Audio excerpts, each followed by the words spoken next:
religioso pues, de la parte más poderosa religiosa del pueblo judío, pero no creían que existiera. Ellos decían, no existe la resurrección de los muertos. Entonces, Pablo está hablando en este capítulo muchas cosas, y entre ellas está hablando en el capítulo 15, en toda la carta habla de muchas otras cosas, hace énfasis sobre la realidad de la resurrección de Jesucristo. Recordemos que Pablo, antes de servir al Señor, él era un perseguidor de la iglesia. Él era, en alguna otra de las cartas dice, pues estaban ahí mismo en Corinto, estaban pues peleando por posiciones, por estatus social, por estatus religioso, por estatus intelectual, y Pablo dice, pues yo todo mi pasado, a pesar de que para el mundo era grandioso, lo tengo considerado como basura. Porque si se trata de nombrar grandes logros y grandes posiciones, yo soy ciudadano romano. Acordémonos que en aquel entonces el pueblo judío estaba bajo cautividad del Imperio Romano. Así que los judíos tenían un estatus de esclavos. Solamente algunos esclavos podían comprar su libertad si pagaban mucho dinero por su libertad. Y Pablo tenía un estatus de ciudadano romano, aún siendo judío. Y judío de hueso colorado en cuanto a religiosidad, porque él dice, soy ciudadano romano, era fariseo de fariseos, uno de los grupos religiosos que formaban el Sanedrín, que eran los que gobernaban al pueblo judío religiosamente y también políticamente, debajo del Imperio Romano. Y si se trata, nosotros ahorita dijéramos, pues yo voy a la Anáhuac, pues yo voy, y si se trata de universidades y de maestros, enseñado por Gamaliel. Gamaliel era un rabí, era un máster de la ley. Sin embargo, todo eso lo tengo por basura.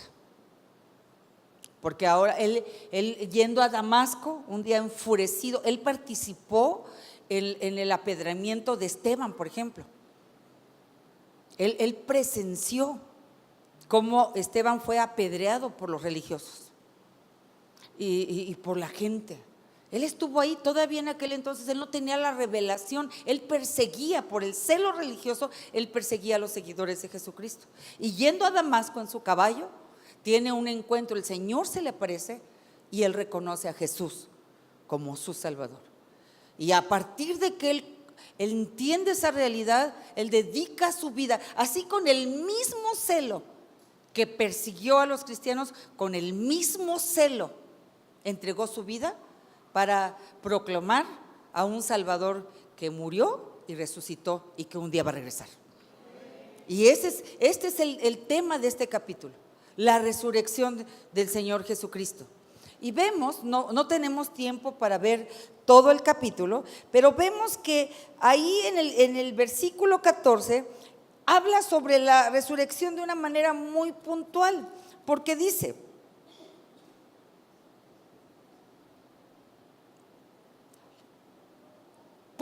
desde el 13, porque si no hay resurrección de muertos, tampoco Cristo resucitó. Y si Cristo no resucitó, vana es entonces nuestra predicación o nuestro mensaje.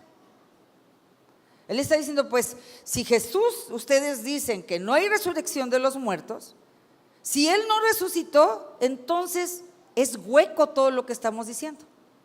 No tiene ningún sentido, no hay ningún propósito, porque entonces no hay un propósito eterno. No hay un destino eterno. Si Jesús no resucitó, es vano predicar de tantas cosas, no tiene sentido. Y si somos hallados falsos testigos de Dios, porque hemos testificado de Dios que Él resucitó a Cristo, al cual no resucitó, si es verdad, los muertos no resucitan. Entonces ya no habría esperanza de una vida eterna.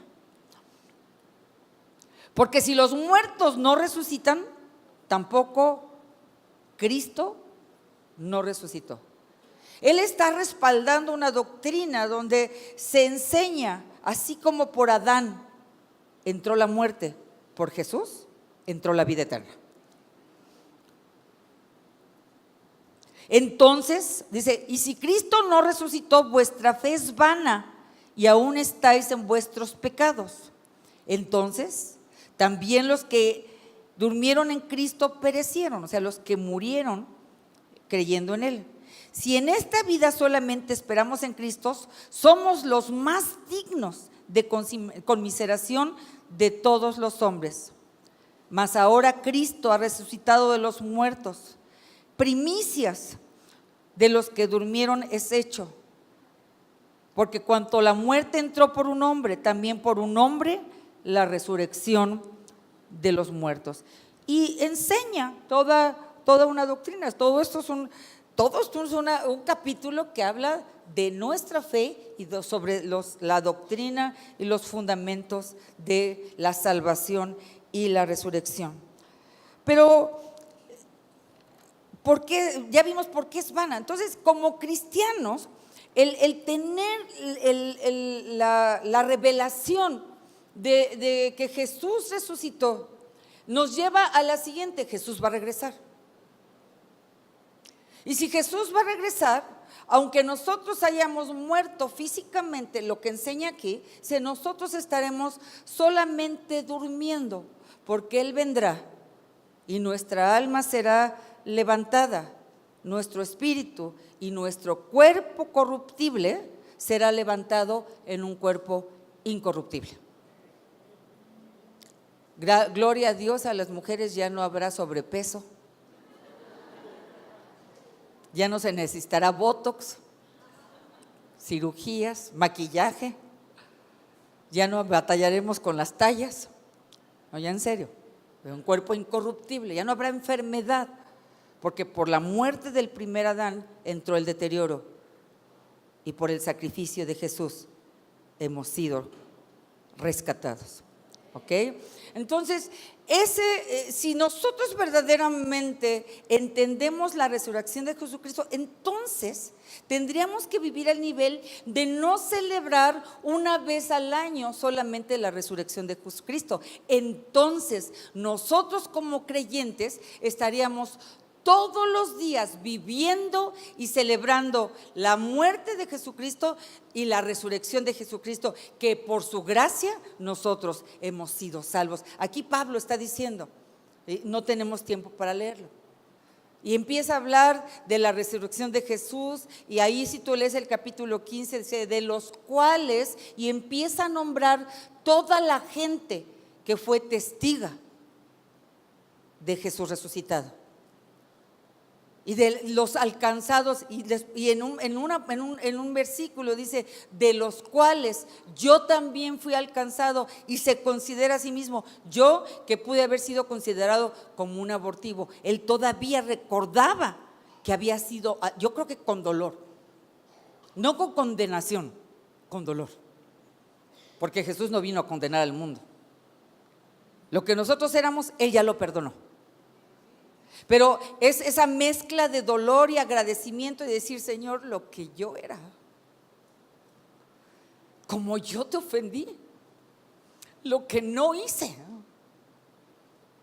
y la gracia y el agradecimiento de decir, y a pesar de todo, me consideraste a mí, abriste mis ojos. Eso es lo que está diciendo Pablo, eso es lo que está declarado. Y él está dando testimonio y él está argumentando en esta carta a los Corintios. Está diciendo, si no es así, entonces vana es nuestra predicación, pero Jesús resucitó. Él murió y resucitó y nos ha reconciliado con Él, pero ahora nuestra perspectiva de vida, y aquí toma dos posiciones que podríamos interpretar de todo este capítulo. Tenemos que tener un enfoque de la vida entendiendo la resurrección de Jesucristo, no solamente terrenal, sino también eterna. No solamente eterna, sino también tener conciencia de nuestra vida terrenal. ¿Por qué? Porque vemos que Pablo termina este capítulo diciendo lo siguiente. Mas gracias sean dadas a Dios, que nos da la victoria por medio de nuestro Señor Jesucristo. Así que, hermanos míos amados, estad firmes y constante, creciendo en la obra del Señor siempre, sabiendo que vuestro trabajo en el Señor no es en vano. Pablo está hablando de una realidad eterna como de una realidad terrenal. Entender el sacrificio de la muerte y resurrección de Jesucristo, que nos trae un cambio de vida en esta tierra y una vida eterna, entonces tendría que abrirse una perspectiva, una revelación de la vida en esta tierra muy poderosa. Si nosotros como, tanto en lo personal como cuerpo de Cristo, tendría que abrirse una perspectiva poderosa que nos haría gente que trasciende en esta tierra, porque además de tener un destino eterno, tiene una misión que va a rescatar eternidades del infierno. Porque si tenemos la conciencia de una vida eterna, porque si Él resucitó, entonces la promesa de que un día resucitaremos y seremos llevados con Él es una verdad. Y si es una verdad de que tú y yo un día vamos a estar eternamente con Él, entonces es una realidad que hay gente que en una eternidad estará sufriendo en un lago de fuego. Tan real una como otra. Si tenemos la revelación de que por la gracia y la misericordia de Dios podemos todos los días decir Señor, entonces al concepto de lo terrenal cambian los conceptos, cambian el peso de la importancia temporal. Entonces entendemos que mi paso por esta tierra, no sé, ha cambiado los promedios de edad. Anteriormente 50, 60, vemos 80, 90, la ciencia ha avanzado, pero al final del camino, ¿qué son 100 años al lado de la eternidad? Nada, nada. Por eso dice Pablo, dice, estad firmes. Porque si ahora tú y yo tenemos conciencia de la resurrección y de la vida eterna para nosotros, tenemos conciencia de la importancia de nuestra vida en esta tierra para llevar esa eternidad con el Señor a un mundo que está perdido. Entonces no solamente repercute en lo personal, sino además repercute en el sentido de nuestra representatividad en esta tierra como iglesia. Porque si es así, si lo creemos verdaderamente, entonces podemos percibirnos como el grupo de gente con más trascendencia en todo el mundo.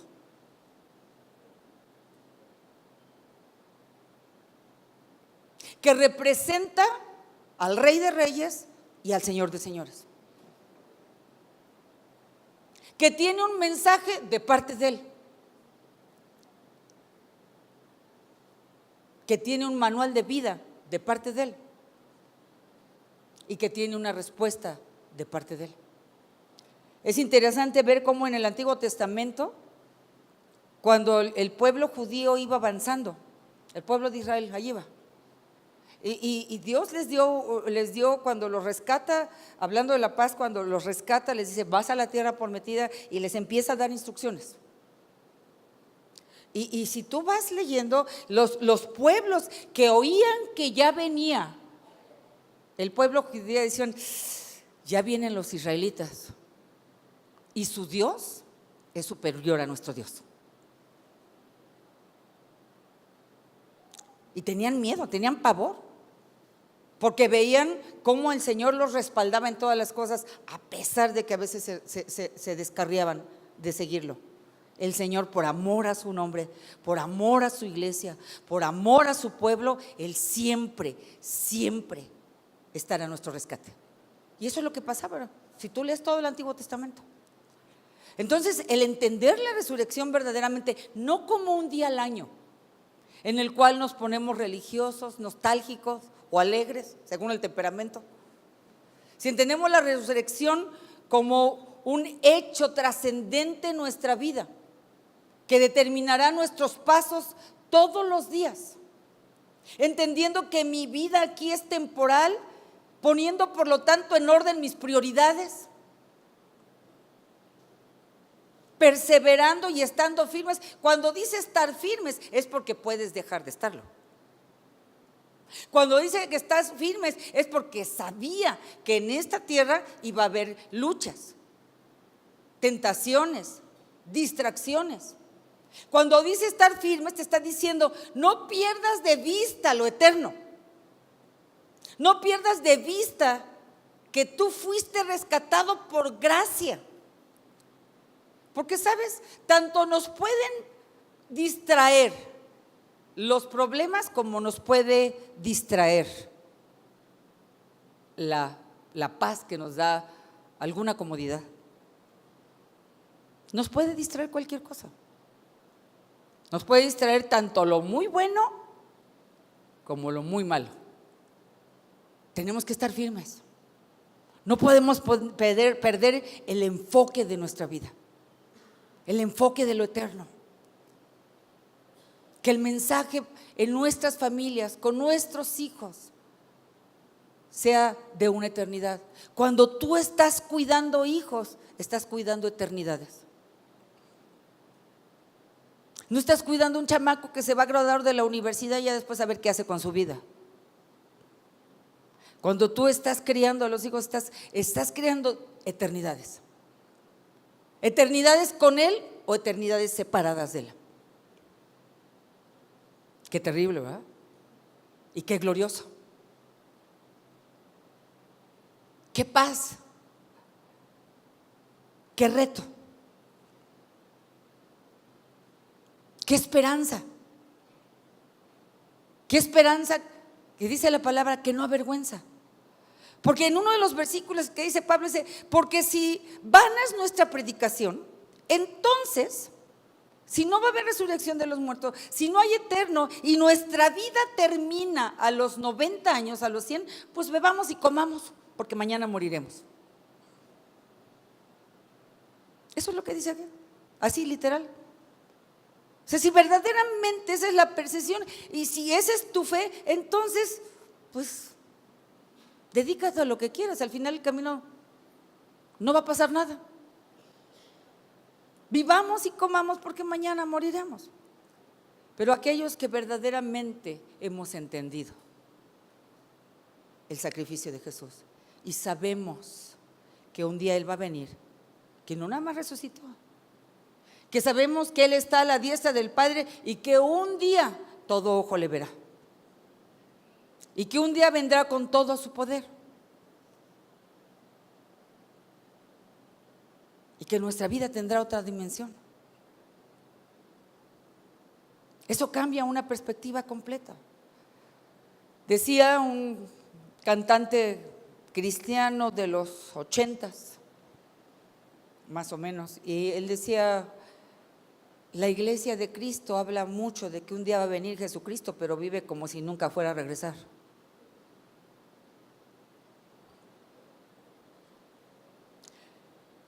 Que la celebración de la resurrección de Jesucristo nos una como cuerpo de Cristo. Que la celebración, si verdaderamente lo creemos, mira, si verdaderamente lo creemos, pierde de peso tanta tontería.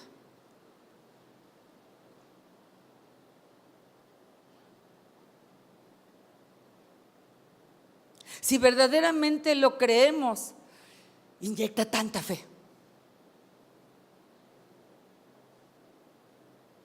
Si verdaderamente es la base de nuestra fe, no hay nada que te detenga. No hay nada que te doble. Pablo, cuando él está hablando a los corintios. Pablo dice ahí en esa carta de los Efesios, dice, si el Señor Jesucristo no va a regresar, y dice, en vano entonces enfrenté a las fieras en Éfeso. ¿Quién eran las fieras? No era un oso ni un león, era gente que se había comportado como fieras. Él fue a predicar ahí a Éfeso, y en Éfeso había gente de negocios, había gente con una economía prominente. Y en Éfeso había un culto a una diosa que es Diana de los Efesios. No Diana cazadora. Diana cazadora viene de la mitología griega, es otra Diana. Era una diosa de la fertilidad. Y en Éfeso estaba el templo principal. Y Pablo había estado llevando el evangelio, almas se estaban convirtiendo a Cristo, estaban dejando sus costumbres paganas. Y había plateros que hacían imágenes de Diana de los Efesios. La gente se estaba convirtiendo y estaba dejando de poner su fe en Diana, por lo tanto, en esas imágenes. Porque dice la palabra en otra parte de la escritura, dice, el hombre es tan necio que agarra una madera, la talla y luego le dice, tú eres mi Dios. Dice, así de absurdo. Y así es lo que estaba pasando. Entonces empezaron a pisar callos, como dijéramos, económicos. Los plateros que tenían una remuneración del negocio que hacían de esas imágenes, empezaron a perder clientes. Y esos plateros empezaron a azuzar a la gente, a calentarles la cabeza en contra de Pablo y el equipo de Pablo, pero principalmente contra Pablo. Y dice que se reunieron ahí en el centro ceremonial, en el templo de Diana, que cabían 25,000 personas, más o menos. Y estaba repleto ese lugar, esperando que Pablo fuera y empezara a hablar con ellos y empezaran a tener un debate y destrozarlo ahí. Pablo, él llevaba el mensaje con un celo, así con el celo que los persiguió, con el mismo celo presentaba al Señor Jesucristo, y muchas veces lo sacaban medio muerto. Por eso les digo, Pablo no preguntaba dónde estaba el hotel, preguntaba dónde estaba la cárcel. A ver, ya llegué, ¿dónde está la cárcel? Por favor, miren, aquí está ahí me llevan, porque no voy a estar ni consciente. Está documentado. Y dicen que gente cercana a Pablo le aconsejó que no saliera, su vida peligraba.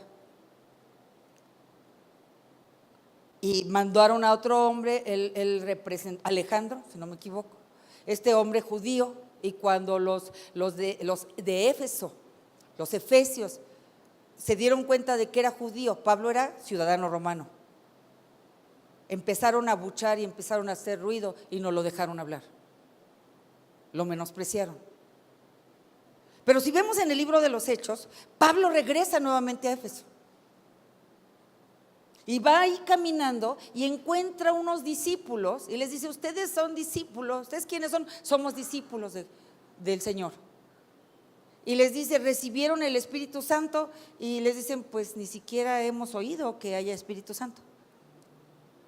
O sea, ellos habían recibido a Jesús como su Salvador, pero no habían recibido la promesa del Espíritu Santo, del bautismo del Espíritu Santo. Y Pablo y los que iban con Pablo oran por esos, y esa gente que se encontró eran judíos convertidos a Cristo. Y viene un avivamiento muy fuerte, y nuevamente otras fieras se levantan. Ahora ya no eran los éfesos, ahora eran los judíos que no querían aceptar el evangelio y que empezaron a atacarlo. Pablo entendía la gloria de la resurrección y la gloria de la muerte eterna, y el terror de la muerte eterna, y por eso no le importaba dar su vida para traer el mensaje de salvación. Sus conceptos del mundo, sus prioridades cambiaron completamente. Iglesia, si verdaderamente declaramos creer que Jesús resucitó, entonces creemos que Jesús regresará y entonces toda nuestra vida y estilo en esta tierra cambiará.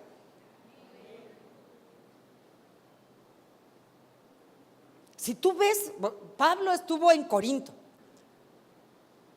Los corintios lo perseguían también.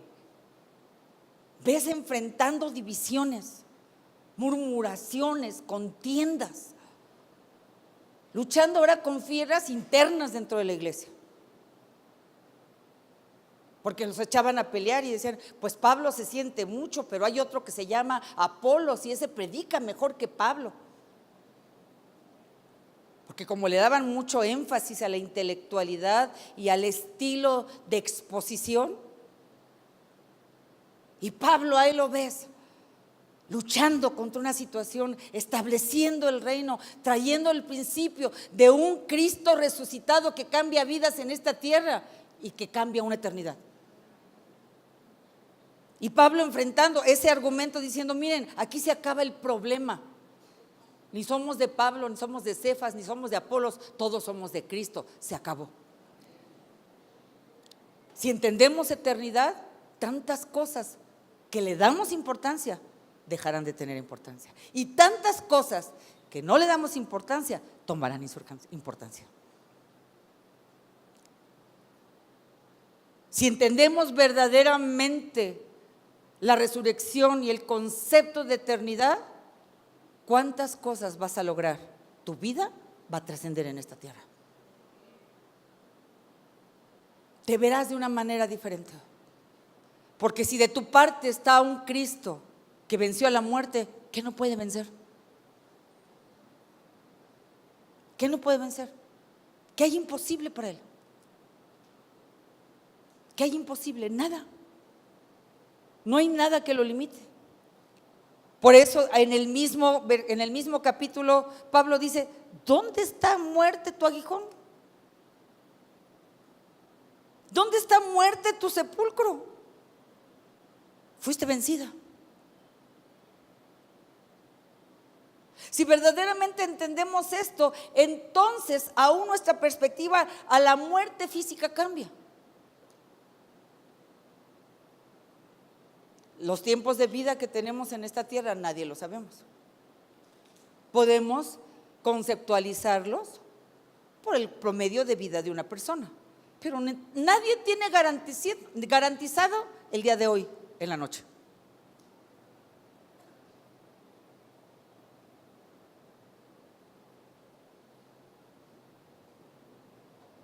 Pero sí tienes garantizado algo, la vida eterna.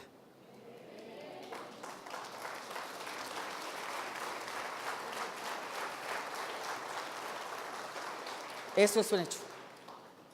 Eso está garantizado. La iglesia cristiana se conmovió este sábado con la partida del Señor de un hombre prominente en el cuerpo de Cristo, Julio Melgar. Muchos lo conocieron como un salmista, solamente yo lo conocí en la iglesia donde se congregaba y era parte del cuerpo ministerial, como un profeta de Dios. Yo estaba ahí estaba comiendo unos tacos para la dieta y abrí Facebook y en ese momento veo el anuncio.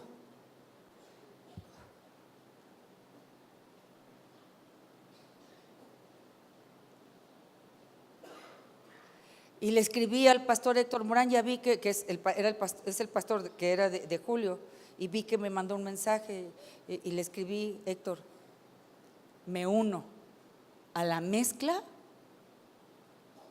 de gozo, tristeza.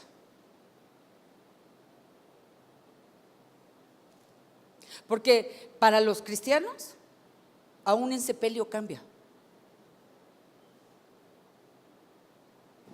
Para los que no tienen la certeza de una resurrección, qué devastación. qué desesperación, qué incertidumbre. Pero para los que sabemos de la salvación y de la resurrección, sabemos que hay un cuerpo inerte ahí, pero que esa persona ya no está ahí y está delante del Señor. Y entonces Apocalipsis se cumple, dice, allá ya no hay lloro ni tristezas. Tristes a lo mejor los que nos quedamos, pero hay una esperanza de gloria.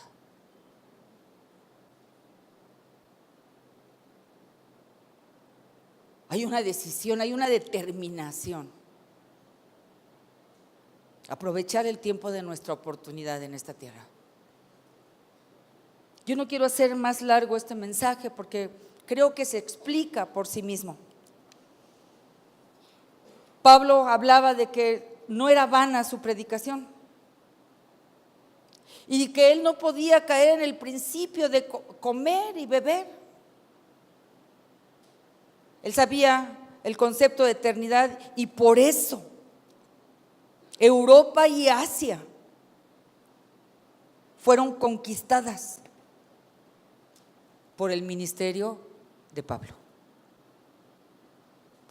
Corinto, Tesalónica, Perge, Antioquía. Antioquía era la tercera ciudad más importante de la ciudad de Roma. Después de Roma, después Alejandría y Antioquía era la tercera ciudad. Pablo conquistó esferas sociales, grupos de gente, todas las esferas, nada lo detuvo. Iconio, Listra, Derbe, Pisidia, Panfilia, Atalia, Filipos, Macedonia, Malto. ¿Cuál es mi oración? Celebremos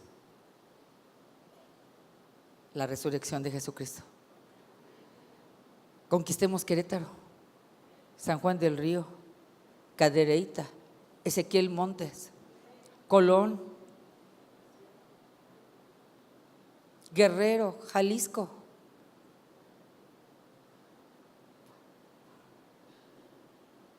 Álamos, Jurica, Satélite. Que tú y yo seamos los Pedros, los Pablos,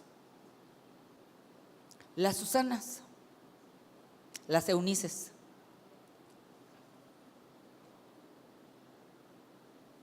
Priscila. Que tú y yo seamos una representación de aquellos que estaban muertos en sus delitos y pecados y que ahora han sido resucitados. Vamos a ponernos de pie.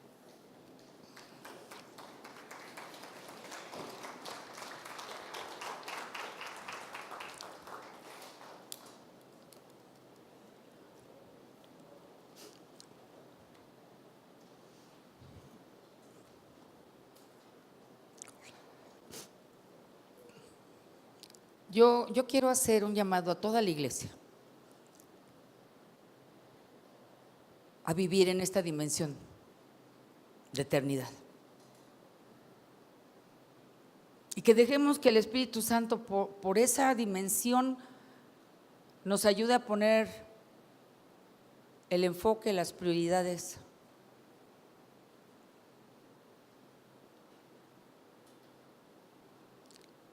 Las fuerzas en donde tenemos que estar. Pero quiero hacer un llamado muy especial a toda la iglesia, es para toda la iglesia, porque pues eso es lo que está diciendo Pablo, estad firmes, porque creemos en eso. No se muevan, perseveren. El problema es que venimos de un sistema religioso donde se nos enseñó laicos y religiosos. Los laicos vamos a sentarnos cada domingo, los religiosos son los que sirven al Señor. Eso es lo que enseña, eso es lo que comimos, lo que bebimos en la religiosidad. Pero la palabra dice, en la carta de los Pedros dice, mas ahora vosotros sois real sacerdocio, linaje escogido, pueblo adquirido por Dios, para que anuncies las virtudes de aquel que te rescató de la muerte y te va a llevar a su luz admirable. Ahora ya no hay laicos y religiosos. Tenemos que romper esa mentalidad. Porque cuando no entendemos esto, entonces seguimos fraccionando nuestra vida. Mi vida con el Señor es los domingos, tu vida con el Señor es todos los días, porque todos los días perteneces al cuerpo de Cristo. Eres hijo de Dios todos los días. Yo quiero hacer un llamado a los jóvenes. Yo quiero hacer un llamado a los jóvenes. Quiero retarlos. Arriésguense, tomen la decisión de dar su vida por el Señor.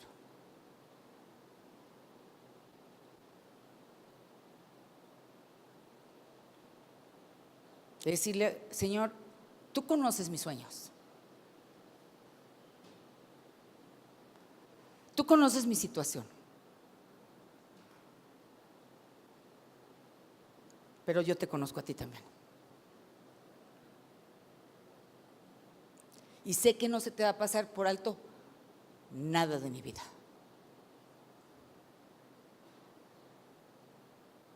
Por eso Pablo decía, entendiendo la realidad de la resurrección de Jesucristo y de la vida eterna, para mí, el vivir es Cristo. ¿Y qué? Y morir es ganancia. Ahora,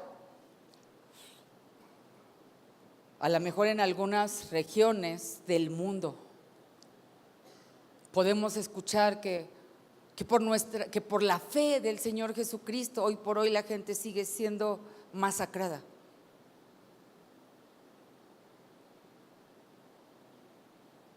Hace como 2 años pasaron en las noticias en alguna parte del Medio Oriente, estaban varias denominaciones cristianas y algunos,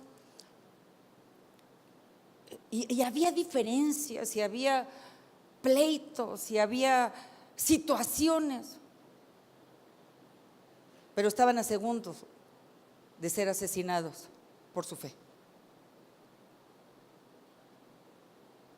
Y esa gente que meses antes o años antes no se podía poner de acuerdo, murieron abrazados.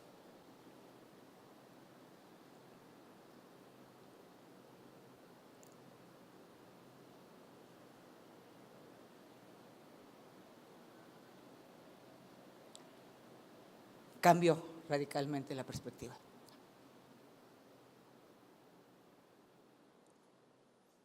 Jóvenes, pasen.